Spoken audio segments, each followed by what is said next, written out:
I think the best tip that I could give, just because I kind of studied it, was getting good sleep and being conscious about getting Okay. good sleep.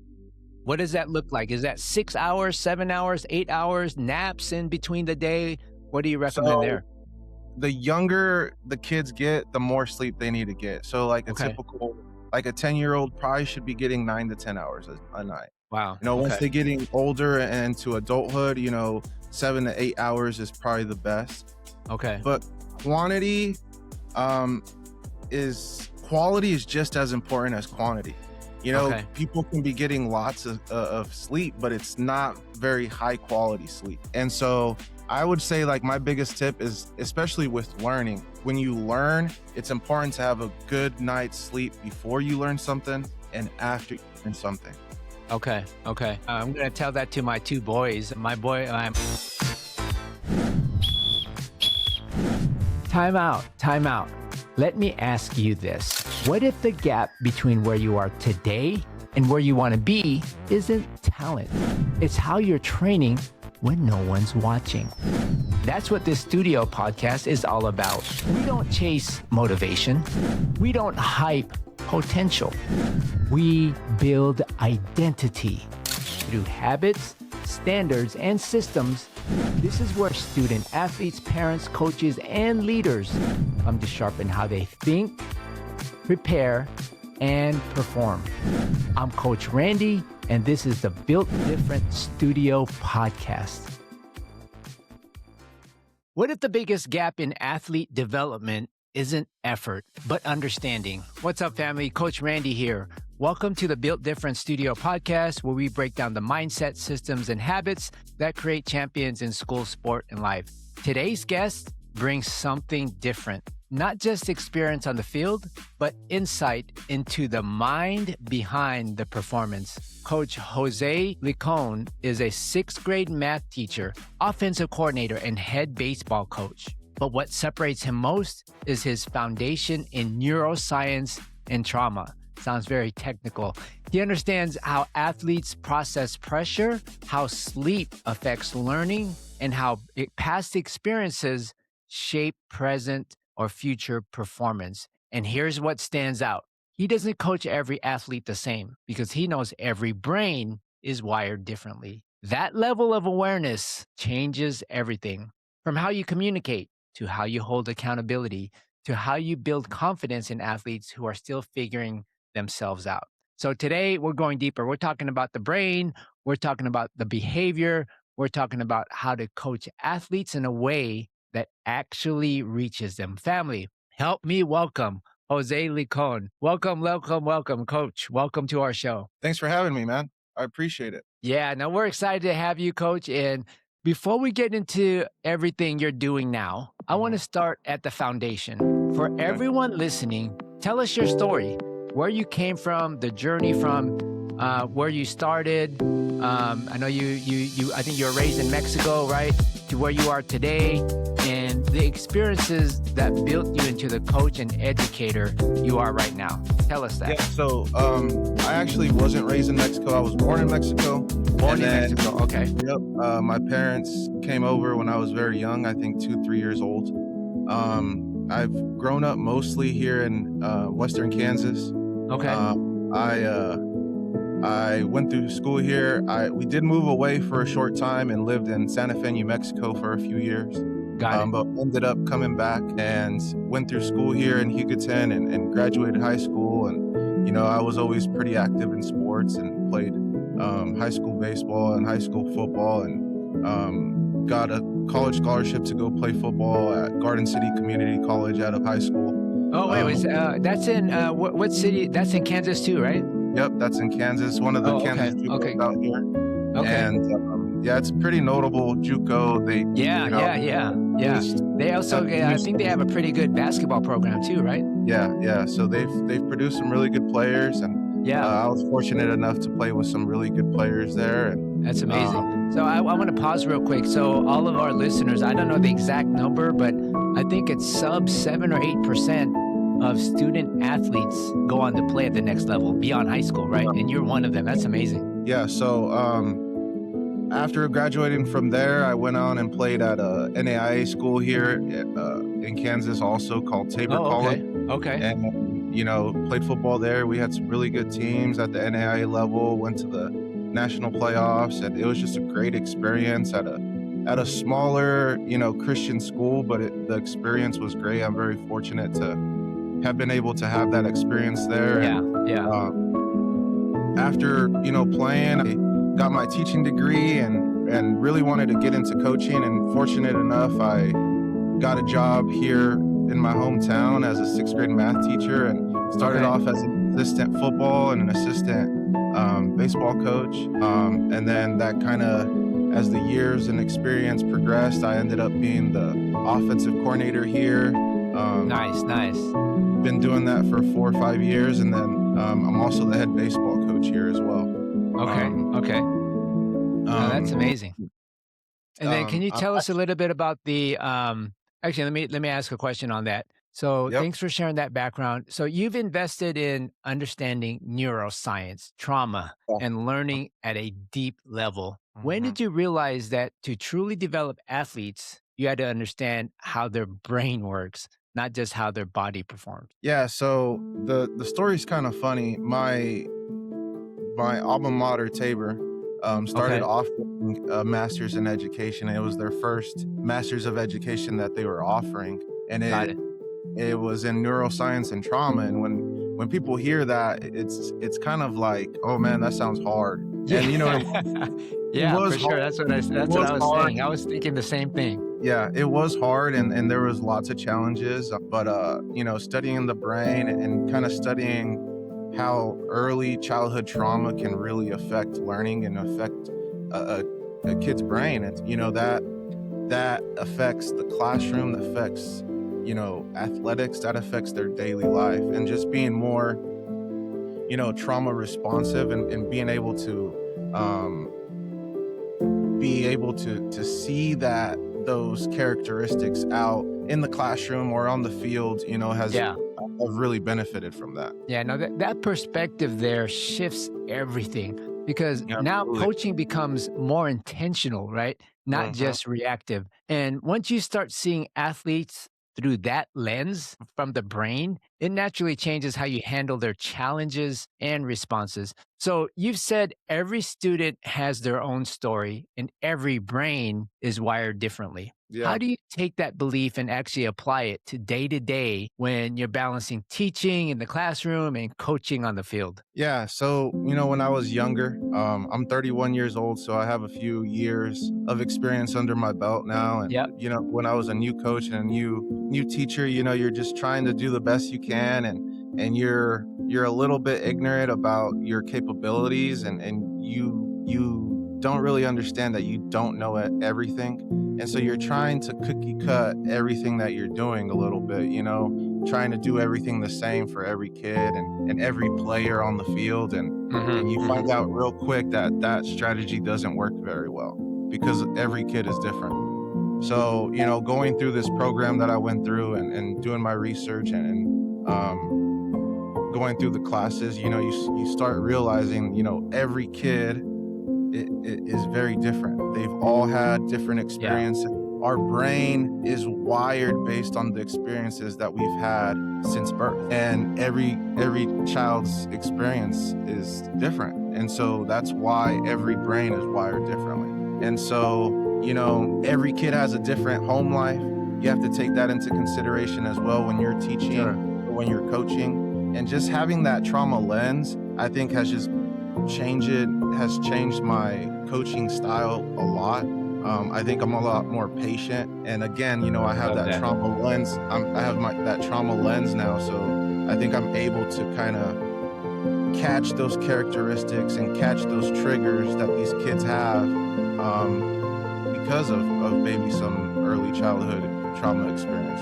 And that's powerful, because a lot of people say they care about athletes, but you're showing what it looks like to meet them where they are, right? Understanding that trauma lens. And when you meet athletes at that level, it opens the door to helping them build better habits and consistency. So your research around trauma, sleep, learning is something most coaches don't fully understand. For the Mm. parents and athletes listening, how does lack of sleep and unaddressed stress or trauma show up in performance? And what should they start doing differently right now? Mhm. I mean, it affects a lot. You know, it I wanted to study all 3 because they're all very correlated, especially with trauma. Okay. Kids that have trauma, very much so, they have characteristics of not having great sleep. They have trouble sleeping, they Mm, have insomnia, or, they just have troubles falling asleep. okay. And when that happens, it triggers learning to, it really minimizes memory, causes memory issues, and then Everything. this Everything. performance in the classroom. Yeah. And it's kind of a very vicious cycle that happens when there's trauma, there's sleep issues. When there's sleep issues, there's learning issues. And then when there's learning issues, it gets into, a wide array of different issues that can lead to, poverty, drug use, Everything. dropping All out of further issues. school. Yeah. Yeah. And it's a vicious cycle, and just being able to recognize that sometimes can help a kid a lot. Now, that right there is a game changer because it connects performance to lifestyle, right? Not just practice reps. Oh And yeah. when you start building those habits off the field, it directly impacts how athletes show up under pressure. As Mhm. as a first generation athlete and coach who came from Chihuahua, Mexico, and played collegiate football, how Mhm. have your life experiences shaped the way you build trust, discipline, and belief in your athletes today? Yeah, I mean, you just got to build those relationships. I Okay. was I was fortunate enough to have some really good coaches growing up and some really good role models. My parents, I had some great parents. I had a great father that taught me some really good life lessons to being a man, but he wasn't really, an athlete. He wasn't, an athletic type guy that was, there coaching me up on everything. And so I had to kind of look for that somewhere else. I was really interested in sports and was pretty good at sports. I wasn't, the best around, Okay. developed into a really good offensive lineman. And when I had the opportunity to go play in college, I knew, that can be the difference maker in my life, to where I can get an education doing something that I love. And it all kind of worked out. I knew right away that I wanted to be a teacher because I wanted to be a coach. Okay. And Okay. I went that route, that education coaching route. And, the rest is kind of history. Yeah, no, you're right there. That lived experience matters because athletes can feel when a coach truly understands the journey, the entire journey. You mentioned Yeah. it. Relationships are important. The relationships you build, the relationships you make, and that kind of connection is what really allows athletes to buy into something bigger than themselves, right? When they have that trust. Mhm. When And you just being combine your able background in neuroscience with your experience as a coach and educator, what does being truly built different mean to you? And how can athletes unlock a higher level of performance if they start training their mindset, their habits, and their environment with intention? Yeah, I mean, just being conscious about that, and understanding, like, our thoughts really matter. What we Okay. think what What we you think think? really makes a difference, and you Yeah. talked about visualization a little bit before we started. I'm Yeah. a big fan of that. I tell my players, visualize you doing the reps. Mm. Visualize yourself um making a play. Visualize yourself catching the ball. Visualize yourself making a tackle. Do that even when you're at home, because the brain processes it in the same way as if you are actually doing it. And I think that's powerful. If you visualize yourself doing this specific rep, working on this specific thing, your brain is going to process it in the same way that it would if you were actually doing that rep. And Yeah, no, that's I powerful. play. And you also mentioned about even talking to yourself, right? Or telling Mhm, your mind, because what mhm. you tell your mind and what you start believing, it starts becoming reality, right? Can you step back a little bit, coach, in terms of neuroscience? Very scary word, very technical, Yeah. sounds very medical. Kind of Mhm. put it in basic terms, what that means. What does that mean, neuroscience? Yeah, it's just the study of the brain, how the Mm, brain works. The brain is the most complex thing in our universe. It is yeah, it is yeah. there's a lot of things that, scientists don't understand. And I'm not going to sit here and say that I'm a scientist or a doctor in any sort. I just studied how trauma affected the brain and got a master's degree in that. Wow. But Yeah, that's it powerful. was a very interesting thing. And I think once we respect how powerful our brain is and how much it impacts our lives, and that we're able to, the brain is plastic, which means we are able to change the form of our brain based on our thoughts and what we do with certain strategies. And I think that's, our brain is always changing. No, thanks for sharing that. So to all of our listeners, audience members, we have coaches, parents, athletes, educators. What is something that, if anyone is interested in kind of strengthening their brain, what are a few either exercises or habits or maybe thoughts? What can they do to kind of, they're going this way. I want to shift to more neuroscience based training, or I want to do something more intentional with my brain. Either, what should they be doing? Or is there a tip that you can share? I think the best tip that I could give, just because I kind of studied it, was getting good sleep and being conscious about getting good sleep. What does that look like? Is that 6 hours, 7 hours, 8 hours, naps in between the day? What do you recommend there? The younger the kids get, the more sleep they need to get. So like a 10-year-old probably should be getting 9 to 10 hours a night. Wow. Once they're getting older and to adulthood, 7 to 8 hours is probably the best. But quality is just as important as quantity. People can be getting lots of sleep, but it's not very high quality sleep. And so I would say, like, my biggest tip is, especially with learning, when you learn, it's important to have a good night's sleep before you learn something and after you learn something. Okay. I'm going to tell that to my two boys. My older's in college, and he's always, I'm doing all late nighters, and my youngest one is in high school. He's like, I'm doing late nighters. And no, you got to rest and sleep then. I remember doing that kind of stuff too. And you often struggled a little bit when you were taking those tests, when you're up late studying.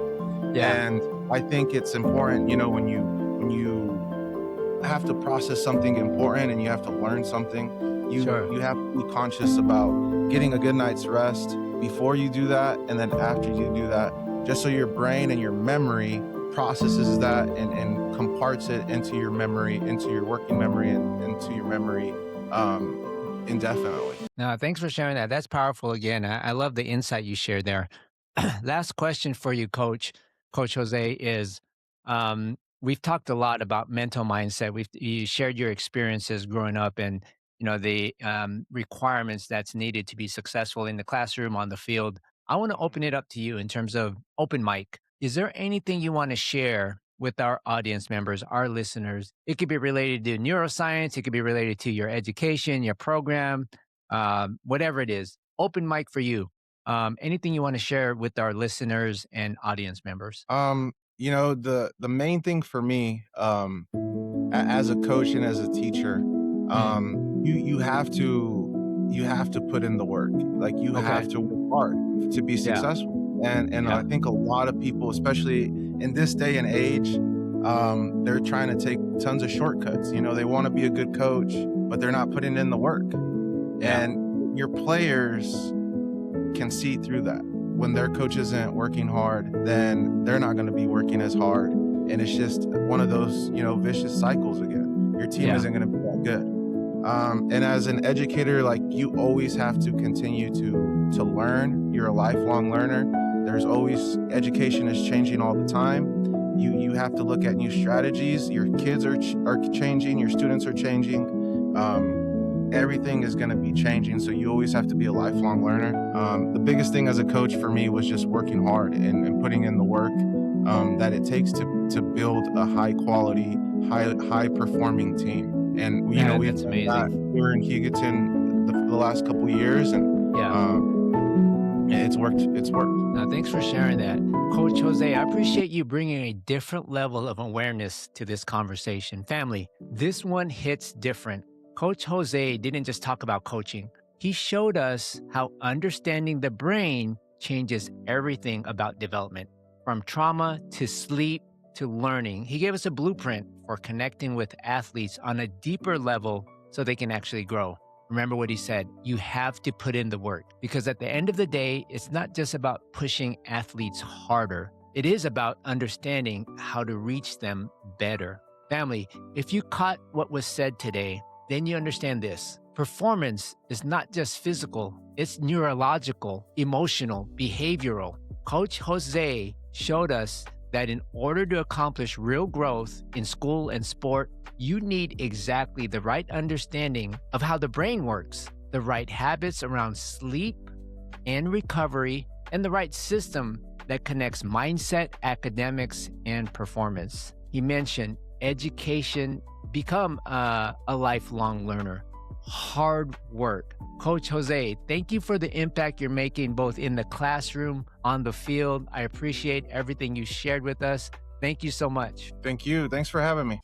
And this is where Athletic Connect comes in. Through tools and services like the Victory Compass, Power Hour, Mindset Mirror, Goal Sync, Fight On Mentality, Built Different Mindset, and the College Pathway Intelligence, athletes and families get more than inspiration. They get a real framework for growth, a framework that helps them gain clarity, develop elite habits, strengthen their mindset, and make smarter moves for the future. If today's episode resonated with you, don't just listen and move on, apply it. Watch and listen to the Built Different Studio Podcast on all major podcast and video platforms, including Spotify, Apple, and YouTube.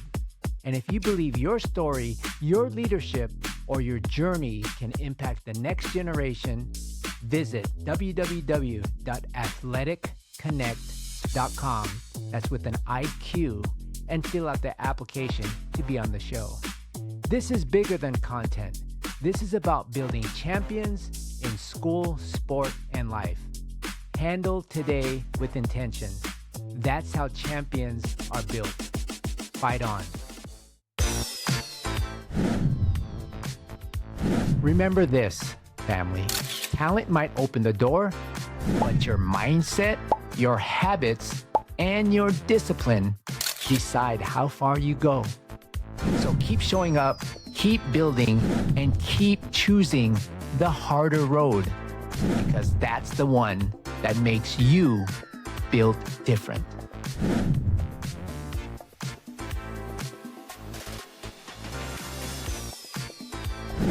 I'm Coach Randy, and this is the Built Different Studio Podcast.